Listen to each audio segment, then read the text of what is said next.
But as I mentioned, Cass, it's just remarkable, really, what these two sides are going through right now.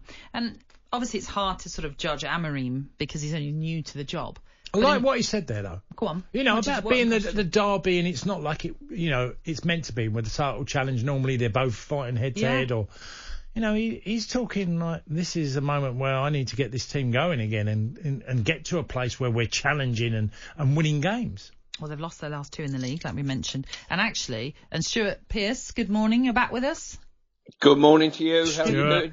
Yeah, we're all good. As I mentioned there, Amorim has lost his last two in the Premier League. He's never in his management career lost 3 league games in a row. When you add that into the mix, plus what's going on at Manchester City, the stresses of management life, you've been there, you've experienced it. What is it like when you're going through this kind of a spell that they're going through?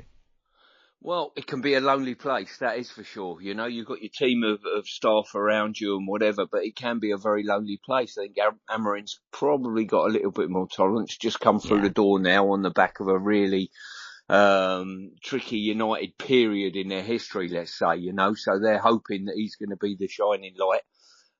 But this derby is quite an incredible significance, really. Normally, you go into the derby with one or two of at least one of the teams on particularly good form, a powerhouse of football. But at the moment, both are looking very, very vulnerable, and it makes for a brilliant derby. Yeah. Stuart, I don't think anybody in the media or just general journalists, anybody could have foreseen what has happened to Manchester City. And their performances, the way they've been beaten, lots of players off form, things that we don't even associate with City, as in keeping the ball. It all feels so weird to me at this moment. It does. You're right in what you say. If someone would have said that to any of us 3 months ago, you'd have said it's absolutely impossible. City can't do that. Pep's too good a manager to let performances slip like this. The players are too good ability-wise individually. They'll win games even when they don't play well. Well, I'll tell you what, when they're not playing well at the moment, they're losing games. And even when on this run they've played reasonably well, they've still contrived to either drop points or get beats. It's been incredible. It really has. But I think for Pep, it's been a brilliant learning curve. He's hurting at the moment, but when he gets through this period, and no better place to start than a Manchester derby if you want to get going again, I think he'll learn a lot about some of his players and himself.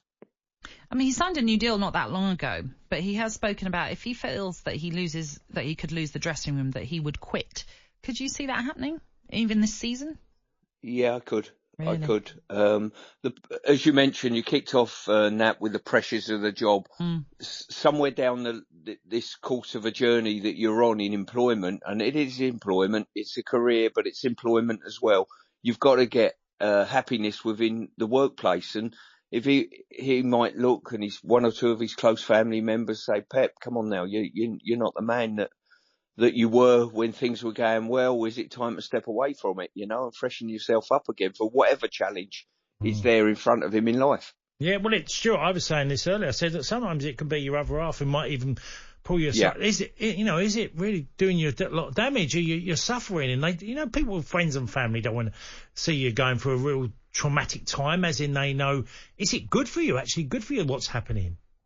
Listen, everyone in their own lives suffer pressure and on their respective pressure to pay mortgages, pressure, outside pressure, you name it. There's a multitude of pressures, and football's, you're carrying the hopes and dreams as well as the pressures of thousands and thousands of people and staff members, and there'll be a little bit. This is how I used to be anyway. When I was in a job of employment, I wanted to stay and work, not just for me, but bear in mind, you've brought 5-6 people in to work alongside you that are going to lose their job as well, Cash, Yeah. Yeah, it's just so remarkable to be talking about Manchester City in this position. Can you actually call this game? Because Cass earlier on was saying he's totally on the fence, not because he's expecting a draw, he just cannot call it. The only result I could call, I don't think Manchester United will win the game. That's a result I can call. I think Manchester City will find something in their champions mentality and make sure they do not get beat in this game. Now, whether they see a draw as being a very, very average result for both teams, potentially. That could be the case. Both of them have come away maybe with a point and think, well, this hasn't helped either of us, to be quite honest with you. Yeah. Well, one positive note, you're Nottingham Forest.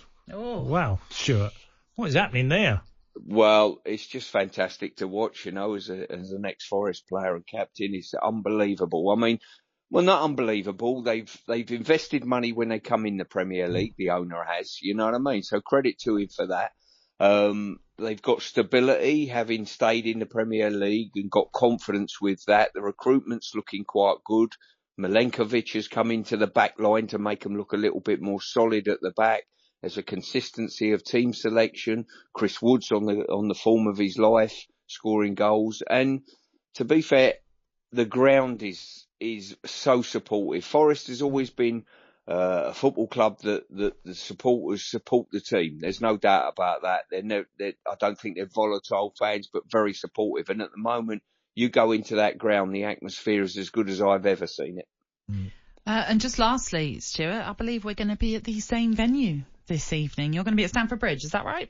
I shall be at Stamford Bridge and looking forward to that one. A West London derby live on talkSPORT 2. Oh, of course. I see the significance of that. Oh, now. how have you the just pennies clocked that? Stuart, you're working on this game. Come on.